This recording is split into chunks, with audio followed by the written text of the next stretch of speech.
實即係我哋出家人啦，出家人嘅得以繼續做一個出家人咧，靠咩啊？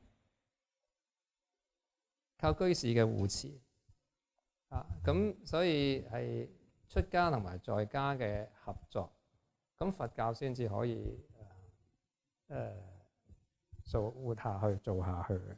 咁其實有人哋話，而家佛法係末法啦。咁有人話，其實你嘅心有貪嗔痴就末法，你嘅心有慈悲喜捨、有般若、有六波羅蜜就係正法。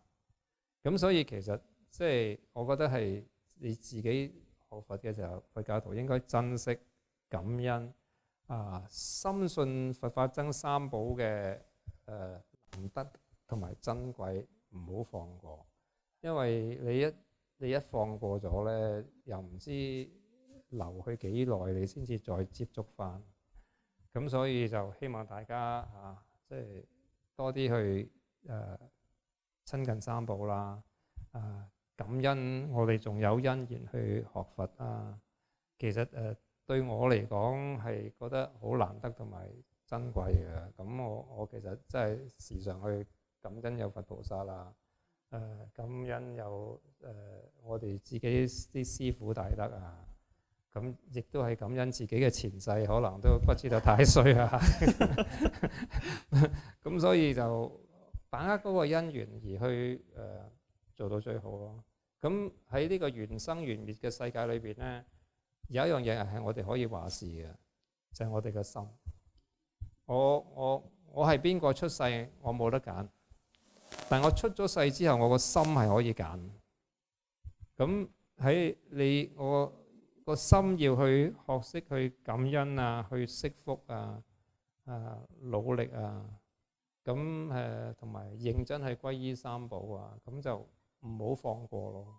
因為喺呢個生死流轉裏邊咧，你即係要廣結善緣，同埋要深種善根啊。廣結善緣就大家請食飯啦，搞咁多好多嘢，開開心心啦。但係最緊要就係深種善根，即係你嗰個善根，你嗰個佛法嗰個認知啊，嗰個信念啊，係要好深。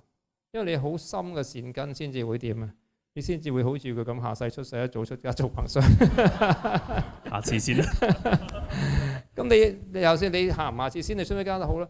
你要聽翻嚟啲咁熟口熟面嘅，一聽就明嘅。點解人哋學兩學就得嘅？打坐唔卻痛嘅？呢啲咪善根福德咯。咁即係你想你下世有善根福德，或者早啲學，而你學得嚟容易咧，就靠你今世種嗰個因。咁你嗰個因種得深，種得好，你下世或者你今世嘅未來就會容易咯。咁所以即係你即係佛法講嗰啲嘢，其實係冇壓力，係真。即係你個心係去認真去努力去種善因，種善根深啲嚇，咁然之後仲廣結善緣，咁個果報個 outcome 一定係好啲。咁呢個係唔會錯。